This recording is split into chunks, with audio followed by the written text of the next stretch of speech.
Attention, cette vidéo n'a pas été conçue pour être un guide du world building pour créer l'encyclopédie dont vous rêvez pour votre univers. Son unique but est de vous aider à lancer une campagne de type Donjons et Dragons, Chroniques oubliées et autres petits univers de fantasy. Amusez-vous bien.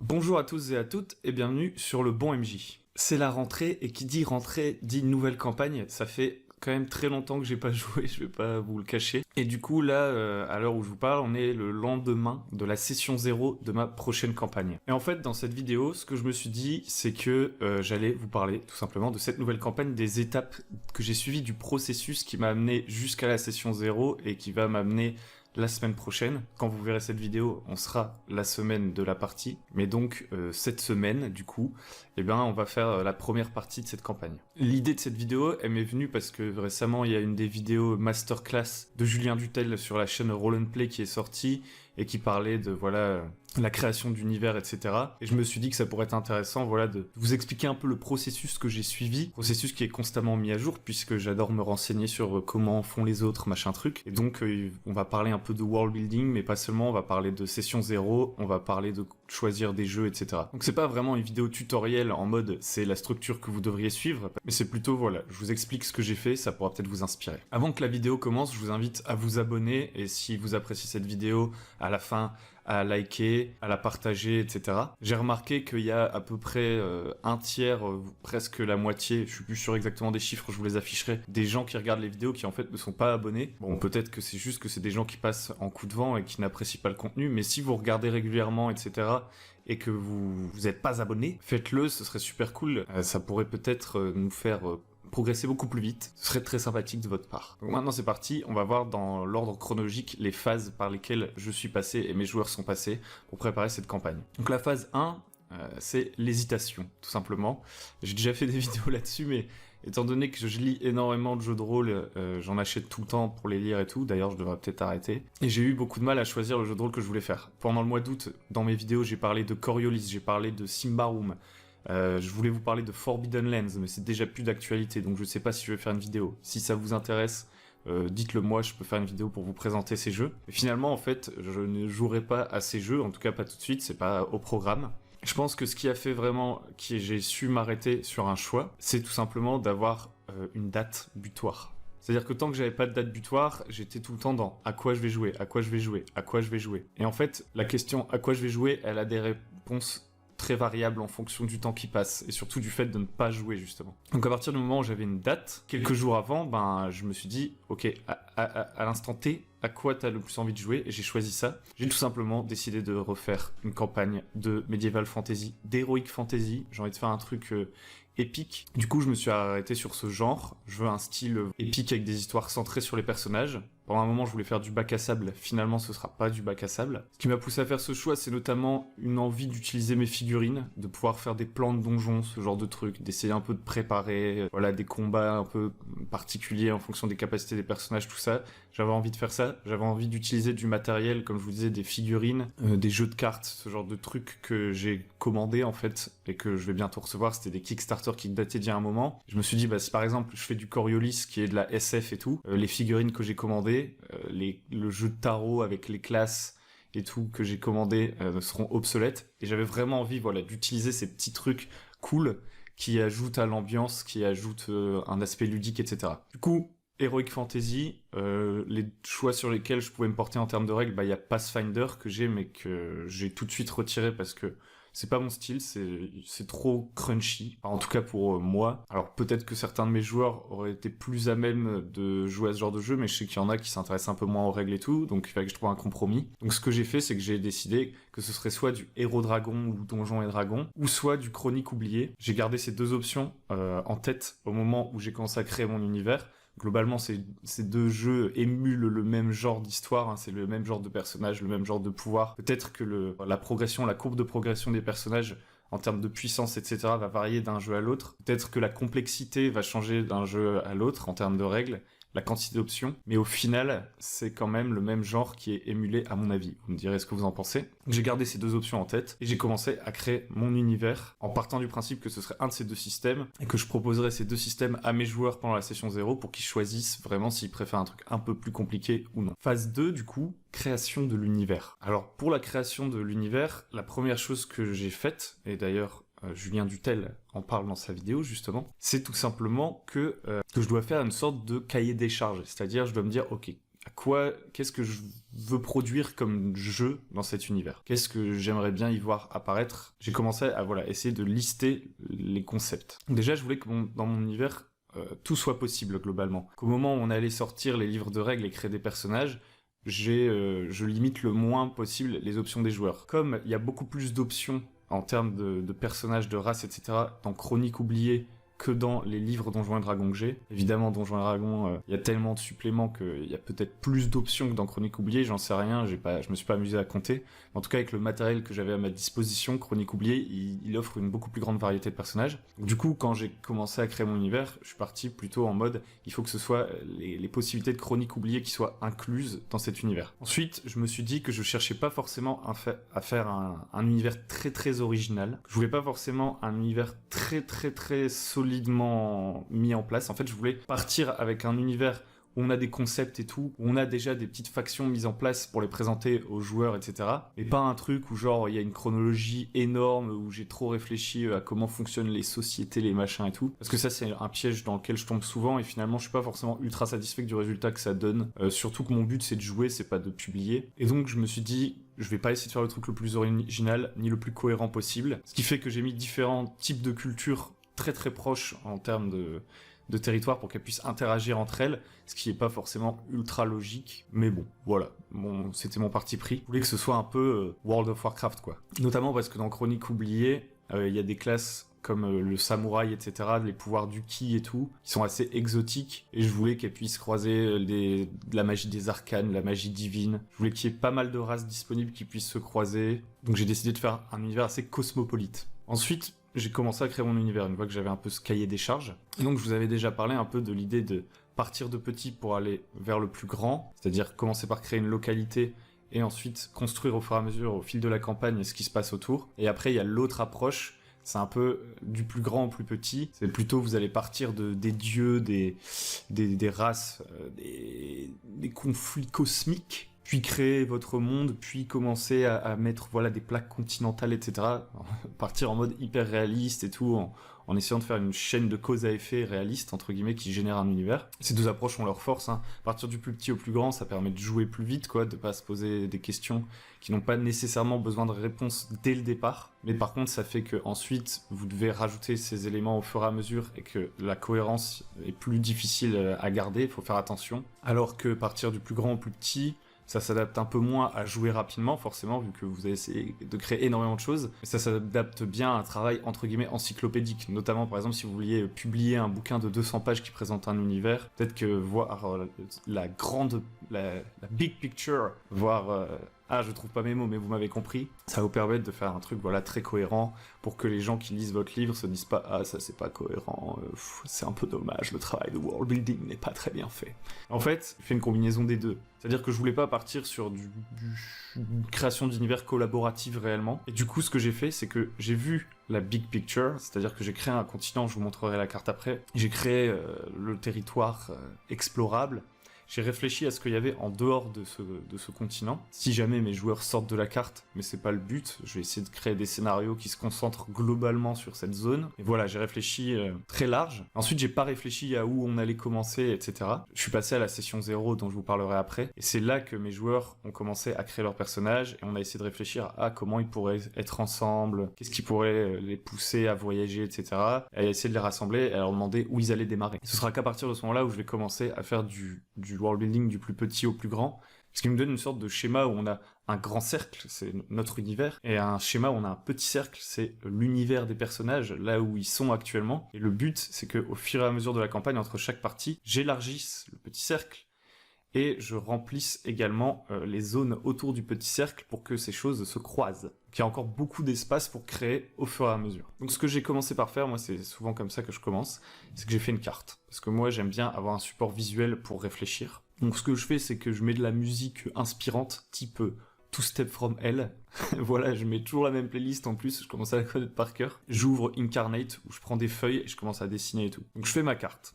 Je commence par, me dire, je veux qu'il y ait toutes les représentations culturelles clichés de la fantasy. C'est-à-dire que je veux des cités-états en typé un peu Moyen-Orient, Constantinople, méditerranéen, ce genre de mix un peu antique de cités-états dans le sud. Ensuite, je voulais une faction un peu égyptienne, mystérieuse, avec des ruines à explorer. Paf, je la colle au sud-ouest, juste à côté. Ensuite, je me dis, ouais, j'ai envie quand même qu'il y ait une forme d'Europe médiévale, donc paf, je colle un truc. Et paf, paf, paf, j'avance. Il y a un endroit un peu plus dans les terres où je mets une mer intérieure, un endroit sombre. Je mets aussi une sorte de lande nordique qui pourrait correspondre aux invasions barbares, entre guillemets, de la chute de l'Empire romain. Et ensuite, je remets encore un petit endroit nordique en plus pour dire d'où viennent, entre guillemets, ces barbares. Comme ça, je fais une différence entre ceux qui vivent encore sous la forme de clans et ceux qui se sont intégrés, qui se sont mélangés, comme les francs, les machins, les trucs, au Moyen-Âge. Durant le haut Moyen-Âge. Ensuite, je mets un petit endroit mystérieux sympathique, on va pouvoir mettre des forêts, une île des elfes qui sont retirés du monde, que les tropes hyper classiques en fait.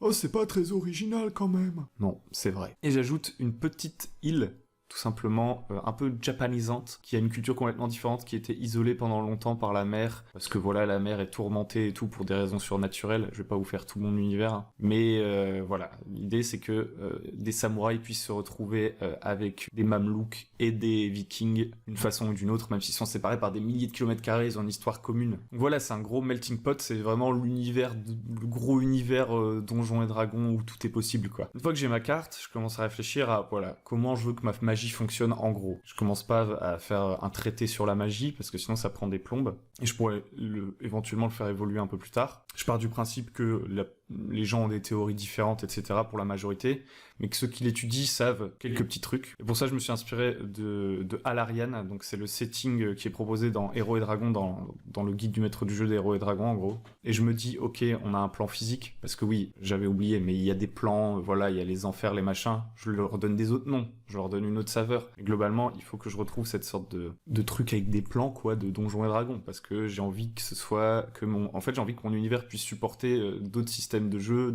et avoir assez d'espace pour jouer plein de trucs différents. Et donc du coup, ce que je fais, c'est que je prends l'idée d'Alarian qui est que dans le plan physique, il y a les autres plans qui essayent de s'insérer, entre guillemets, dans ce plan de l'envahir, parce que le plan éthéré qui le protège des plans extérieurs est faillible. Et donc du coup, il y a des sortes de pylônes, des monolithes, des formes géologiques ou autres, quoi, des plans extérieurs qui entrent et qui créent des champs, voilà, des sortes de lignes telluriques de magie dans l'univers, tout simplement. Et ensuite, j'ai des justifications un peu différentes pour les dieux et pour les pouvoirs psy, parce qu'il y a des pouvoirs psioniques dans Chronique oubliée, mais je vous passe les détails. Ensuite, j'essaie de me pencher sur les dieux. Pour les dieux, j'ai fait une cosmologie... En fait, j'ai pas développé de cosmologie, j'ai même pas fait de panthéon. C'est-à-dire que j'ai dit, tous les dieux sont possibles, quoi. Tous les domaines de dieux à la Donjon Dragon. Il y a des dieux du feu, des dieux de la forge, des dieux des feuilles de cerisier, des dieux de la cérumen. Mais l'idée, c'est que, voilà, en fait, si un joueur à un moment donné me dit « Ah, j'aimerais bien avoir un dieu comme ça », ce soit possible. Je ne l'ai pas créé à l'avance. Par contre, j'ai créé quand même des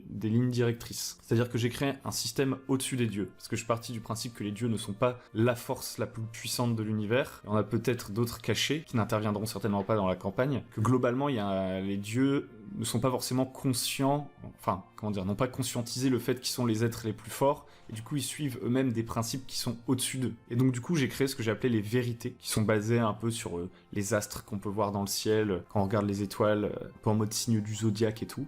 Et en fait, les dieux se rangent dans des factions qu'on appelle des vérités. Et d'ailleurs, la plupart des conflits religieux sur Terre, entre guillemets, entre les cultes, c'est de savoir si le dieu du feu, en fait, il suit telle vérité ou telle vérité. C'est là que les conflits se font, en fait. Les conflits tournent autour de justement qui fait partie de quel panthéon, entre guillemets. Et donc ces vérités, pour les créer, en fait, je me suis basé sur un peu des courants de pensée, c'est pas forcément des courants de pensée qui existent réellement, mais assez modernes finalement. En fait, les vérités, c'est chercher le sens de la vie, entre guillemets. Et donc ces vérités sont les suivantes. Donc il y a la mer. Donc, la vérité de la mer, c'est que le monde, l'univers, l'existence est la seule manifestation de l'amour qui n'existe pas dans le vide, et du coup, le sens de l'univers, c'est de faire en sorte qu'on s'aime, quoi. C'est ça qui nous fait exister, c'est ça qui fait la différence avec ce qui n'existe pas. La deuxième vérité, c'est le tyran. Le tyran, lui, ceux qui suivent la vérité du tyran, eux, ils considèrent que le monde doit être unifié. Ce qui peut créer des conflits au sein même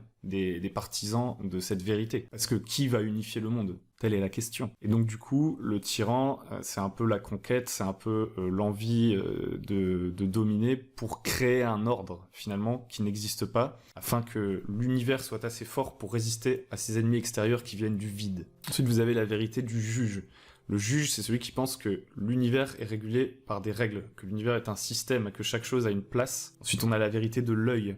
L'œil, c'est l'univers est un mystère et il faut découvrir les secrets de l'univers. Ensuite, on a la chasseresse, c'est la loi du plus fort. Le fort l'emporte sur le faible. L'univers, c'est un terrain de jeu. Il pourrait y avoir une branche de cette vérité qui pense en termes de méritocratie. Ceux qui travaillent le plus devraient être récompensés. Alors qu'on pourrait avoir une autre branche de la vérité de la chasseresse qui c'est un peu plus prédatrice. C'est-à-dire juste le fort domine le faible et il en est ainsi. Ensuite, on a la vérité du fou ou de la folle. Une sorte de vérité à double face, qui dit tout simplement que l'univers n'a aucun sens. C'est le chaos. Et ensuite, on a la vérité de l'horloge, qui se rapproche un peu du juge, c'est-à-dire que l'horloge dit l'univers, c'est une expression de l'existence à un instant T, que chaque chose a un début et une fin. Donc c'est un peu comme le juge, mais plus dans une dimension d'évolution, là où le juge pense que les choses ont chacune leur place et que ça ne changera jamais, qu'il y a vraiment un ordre établi. Donc en fait, l'idée, c'est que les dieux, entre eux, sont répartis entre les vérités, mais que les mortels, eux, ne connaissent pas la vraie répartition,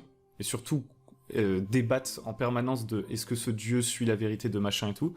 Donc ça crée des sortes de grands ordres philosophiques qui posent plein de questions théologiques, en fait, là où les dieux, en fait, sont à une strate supérieure de l'existence, et en fait changent certainement de camp d'un moment à un autre, changent de faction entre ces vérités, et ils s'en foutent de prévenir les mortels, quoi. Enfin, ils ont autre chose à faire. Ils sont dans des plans lointains. Bref, j'espère que c'était pas trop compliqué. La vidéo est assez longue, hein, je vous l'accorde. J'espère qu'il y a encore des gens qui regardent. Donc ensuite, ma dernière phase, c'est j'ai ma carte. Je sais que la magie fonctionne à peu près d'une certaine façon. Je sais que les dieux fonctionnent d'une certaine façon. Et là, il faut que j'ai une sorte d'histoire. Ça doit pas être une histoire de ouf, mais il faut que j'ai une petite chronologie. Et cette chronologie, elle doit me permettre de faire deux choses. Faire apparaître des donjons. Parce que ça, c'est vraiment une question compliquée dans Donjons & Dragons, c'est pourquoi il y a des donjons en fait? Pourquoi il y a des ruines inexplorées? Ça n'a aucun sens. Genre si le pouvoir en place il est hyper puissant, et ben il va juste aller récupérer les donjons quoi. Genre la nature sauvage, pourquoi la civilisation ne s'en empare pas? Il faut trouver des bonnes raisons. Et c'est pour ça qu'il faut réfléchir un peu à l'histoire, ce qui peut amener à cette situation où il y a des territoires à explorer, des monstres et tout. Puis l'histoire, elle doit aussi permettre de générer des conflits. Et donc là, à partir de ce moment-là, je regarde tout simplement ma carte, et je me dis, ok. Là, je me dis, ok, ceux qui habitent ici, ils pourraient être en conflit avec ceux qui habitent ici pour telle ressource. Je dis, ok, là, il y a le royaume de machin qui a plein de ressources en minerais, et en fait, leurs voisins, ils ont pas de minerais, mais ils ont des trucs précieux, qu'est-ce que ça pourrait faire? Il pourrait y avoir eu, dans une époque antérieure, un empire qui avait atteint un niveau de magie ou de technologie supérieure. Et eux, en fait, ils ont construit leur cité sur les ruines de cet empire. Ils font fortune en vendant voilà, des artefacts, etc. Voilà, c'est une idée. Après, je peux réfléchir à des conflits religieux. Par exemple, mes différentes vérités, où est-ce que je vais les placer? Est-ce que dans certaines cités, dans certains royaumes, eh ben, il y a des divergences religieuses, par exemple, de panthéons. Et du coup, il y a des conflits internes. Aussi, comme je veux un univers cosmopolite, j'ai besoin de ces conflits. Parce qu'il faut que les civilisations puissent se superposer, en fait, se croiser. Et que la résultante de ce conflit, c'est qu'au final, vous allez retrouver voilà, des gens qui viennent à la base d'endroits complètement différents, qui vont vivre ensemble. Parce que c'est par la rencontre des civilisations, en fait, que ça va pouvoir se mélanger. Donc bref, je crée des conflits de race, je crée des conflits de religion, je crée des conflits pour des ressources, et ça me permet de générer ma frise chronologique. En général, un truc qui se passe régulièrement quand je réfléchis à cette histoire, c'est où est la pression actuellement? S'il y a une grande pression sur telle partie du monde, par exemple, qu'il y a une guerre qui ravage cette partie du monde, eh ben, est-ce que dans une autre partie du monde, ça va pas leur permettre de respirer, parce que normalement, ils sont moins puissants, ils auraient pu être colonisés par les deux autres. Et comme en fait, là, ils sont en train de se bagarrer, ça permet à la civilisation d'à côté, qui, elle, est en paix, de se développer.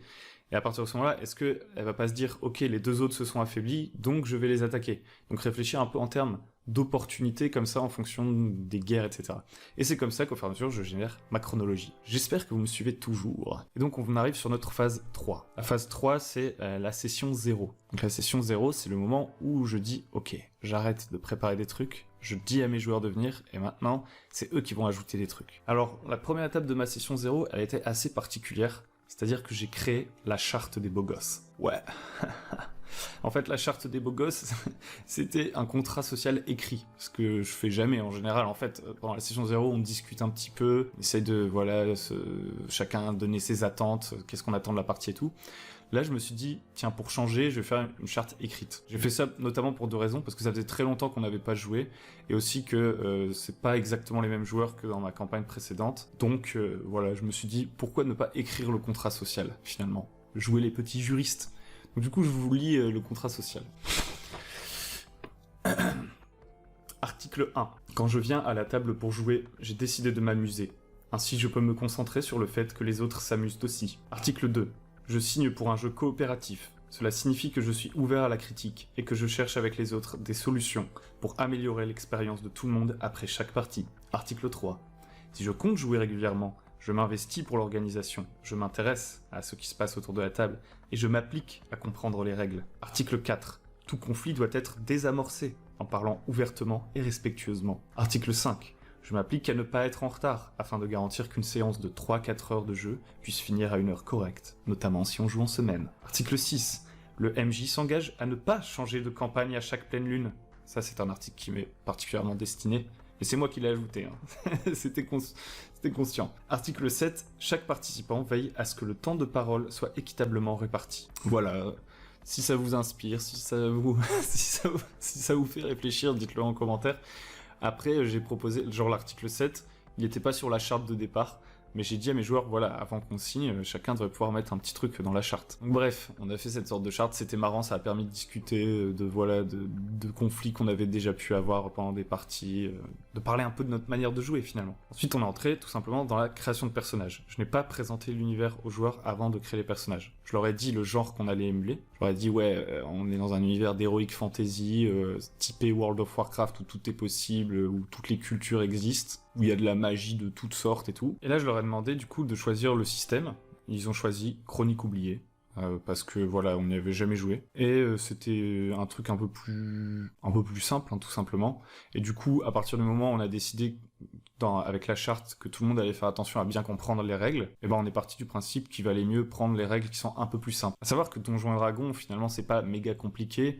C'est pas beaucoup plus compliqué que Chronique oubliée. Ce qui est compliqué dans Donjons et Dragons, moi je trouve, c'est la quantité d'options en termes de choix des sorts. C'est surtout ça, moi, que je trouve, qui peut être très limitant pour certains joueurs qui auraient voulu jouer un lanceur de sorts et qui, finalement, se retrouvent avec des sorts qui ont des longues descriptions, des effets assez complexes et qui ont un énorme choix entre chaque niveau et tout. Et en fait, ce que j'aime beaucoup dans Chronique oubliée, par rapport à Donjons et Dragons, les deux ont leurs forces et faiblesses, mais c'est que dans Chronique oubliée, les choix sont très clairs, en fait. Vous choisissez vraiment votre concept de personnage. Ensuite, vous avez vos voix qui sont sur votre feuille, et à chaque niveau, vous voyez comment vous allez progresser. Vous n'êtes pas obligé de lire tout le livre de règles à chaque niveau pour faire des choix, en fait. Les sorts et tout fonctionnent de manière très similaire, que ce soit de la magie ou non, c'est vraiment des capacités, en fait, ça s'appelle des capacités. Donc moi, j'aime vraiment bien, c'est assez cool. Donc on a choisi le système, ensuite, je leur ai demandé de choisir une race. Enfin non, d'abord ils ont jeté leurs caractéristiques de manière aléatoire, mais ils avaient le droit de faire des petites modifs quand même s'ils voulaient. Ensuite je leur ai demandé de choisir une race parmi une liste que j'avais préparée, j'ai exclu certaines races, par exemple j'ai enlevé le gnome, les fées, les gobelins, les kobolds, les centaures et le demi-ogre. Sinon j'ai laissé toutes les races de base et j'ai mis aussi le minotaure, l'âme forgée, le robot un peu, le félis, donc l'homme-chat, et le draconide, l'homme-dragon. Bref, ils ont choisi leur race, donc on s'est retrouvé avec un haut elfe, un âme forgée, enfin c'est une âme forgée mais c'est un personnage masculin, enfin vu que c'est un robot, est-ce qu'on peut vraiment dire qu'il a un sexe? Je ne sais pas, c'est... Ouh là là, il va falloir que je revoie ce joueur. Une humaine et une draconide. Il y a un de mes joueurs qui était pas là, donc lui je vais devoir faire sa création de personnage un peu en décalé et essayer de le recoller. Et voilà, en tout cas pour ceux qui ont fait leur personnage à l'heure où je tourne cette vidéo, c'est ces 4 races qui ont été choisies. Ensuite je leur ai demandé de choisir leur classe. Et pareil, ce qui est pas mal dans Chronique oubliée, c'est que vous avez énormément de profils hybrides, il y a 10 000 classes possibles. Très clairement, il y a énormément de choix. Et du coup, je me suis dit, bon, on va pas commencer à faire le listing, ça va être ultra long. Je me suis dit aussi que j'allais autoriser toutes les combinaisons, parce que je voulais leur laisser de la liberté, même si je sais que ça peut provoquer quelques déséquilibres dans le jeu, je pense. Je m'en suis déjà un peu rendu compte là à la création de personnages. Vu que je voulais un melting pot, je suis parti là-dessus. Et du coup, je leur ai dit, qu'est-ce que vous imaginez comme personnage? En leur disant un peu ce qui est possible. Genre, je leur ai parlé des formes de magie, un peu de... Voilà, tu pourrais être un mec qui se bat là, qui met des patates, un mec qui a un bouclier et une épée, un mec qui a une hache à deux mains, un mec qui a une baguette magique, un mec qui a un arc, un mec qui ressuscite les morts. Je leur ai dit, en gros, voyez large, en leur jetant quelques idées, mais je leur ai pas montré les classes telles quelles. Et je leur ai demandé, voilà, qu'est-ce que vous voulez faire? Et finalement, leurs choix sont tombés sur un magicien. Cool, une classe non hybride, elle sera peut-être un peu plus équilibrée que les autres. Tous les autres ont pris des classes hybrides. Donc le haut elfe, magicien, l'âme forgée gladiateur, l'humaine paladine, et la draconide, maître de la force, un truc comme ça. Une sorte de mélange de guerrier et de psionique. Ensuite, j'aurais fait une présentation de l'univers en accéléré, en prenant la carte en disant « Ok, en l'an moins machin, il s'est fait ça. » En 15 minutes, j'avais expliqué le truc. Un petit peu long, mais je l'ai laissé poser des questions, donc je pense que ça va, ils l'ont pas trop mal vécu. Et ensuite, je leur ai posé une question fatidique. Par où vous voulez qu'on commence? En fait, où vous voulez que la campagne vous mène dans les premières séances? Je leur ai aussi demandé à chacun des trucs spécifiques par rapport à leur classe. Genre l'âme forgée, vu que c'est une sorte de robot, entre guillemets, je lui ai dit, ouais, qu'est-ce que tu imagines un peu pour ton âme forgée? Est-ce que tu as été réactivé récemment? Ou est-ce que ça fait des centaines d'années que tu erres dans le monde? Pour le haut elfe, qu'est-ce qui t'a mené aussi loin de chez toi? Puisque dans le setting de base, les hauts elfes étaient assez isolés. Pour la paladine, comment tu vois ton dieu? Qu'est-ce qui t'a poussé à croire? Est-ce que t'as été éduqué dans un truc religieux ou est-ce que t'as eu une révélation? Et pour la draconide, pareil, qu'est-ce qui t'a mené aussi loin de chez toi? Parce qu'elle est partie du principe qu'elle venait des pays un peu asiatiques, du Shimar. Qu'est-ce qui t'a amené jusqu'ici? Qu'est-ce que tu cherches, machin? Et ils ont commencé à me donner toutes leurs idées. Et moi, mon but, c'était de les aider à les connecter, ces idées. Et quand quelqu'un avait une idée, mais pas très précise, à lui proposer un peu des voies de développement. Donc s'il y avait une petite part intrusive, je suis pas parti en mode « Ok, créez tout, je vous regarde, je récupère les feuilles à la fin, et pour la fois prochaine, j'aurai une super histoire. » Non, j'avais besoin, moi, de pouvoir me projeter avec eux, donc je les aidais à connecter leurs trucs ensemble. Je leur faisais beaucoup de propositions qu'ils pouvaient valider ou invalider, et sur lesquelles ils pouvaient rebondir. Et finalement, tout le monde a eu l'air de trouver que l'histoire qu'on était en train de créer était cool. Il y avait un petit peu d'excitation autour de la table. Et en connectant tous ces trucs ensemble, toutes ces petites histoires, il fallait aussi trouver un moyen de les faire se rencontrer et de créer des liens entre eux. Et donc on a commencé à créer des liens.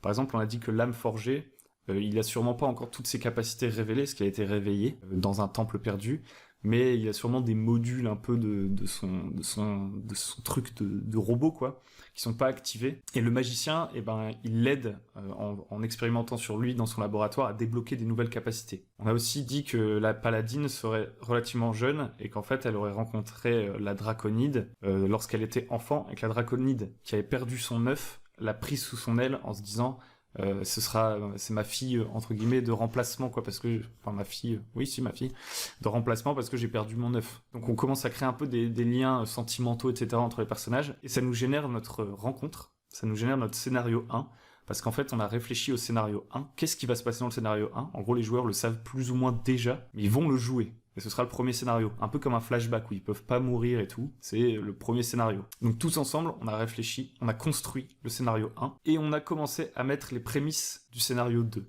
C'est-à-dire, on a commencé à réfléchir un tout petit peu en fonction de leurs objectifs à long terme, une fois qu'ils s'en sont sortis dans le scénario 1, parce que le scénario 1, c'est un combat dans une arène, en gros, voilà. Et donc une fois qu'ils ont réussi à fuir l'arène, il y a petite ellipse, 1-2 ans qui passent, ils ont des objectifs, ils ont décidé de rester ensemble pour les résoudre. Où est-ce qu'ils vont se retrouver? On a réfléchi à ce genre de choses. Et après le scénario 1, que j'essaierai de faire assez court, qui va permettre de découvrir les règles, un peu de manière didacticielle, et de faire des premières scènes un peu roleplay, de mettre quelques enjeux. À la fin de cette séance, qu'on essaiera de garder assez courte, on va réfléchir à qu'est-ce qui s'est passé ensuite. Et là commencera vraiment la campagne, niveau 2, à un autre endroit de la carte où ils se seront rendus. Et paf! On a terminé cette vidéo de 5000 heures. C'était long, franchement, je doute qu'il y ait encore des gens ici. Si vous êtes encore ici, dites-le moi dans les commentaires. Et j'allais dire, je vais vous faire un cadeau ou j'en sais rien, mais bon, ça va être compliqué. Merci d'avoir suivi cette vidéo jusqu'ici. Si ça vous a plu, n'hésitez pas à liker, à vous abonner, à mettre la petite cloche pour pas rater de futures vidéos. à aller voir notre guide en ligne. Et surtout, dites-moi dans les commentaires, voilà, est-ce que ça vous a plu, cette explication farfelue? Est-ce que ça vous a donné des idées? Comment est-ce que vous démarrez vos nouvelles campagnes, etc. Dites-nous tout. Je vous dis à très bientôt sur le bon MJ.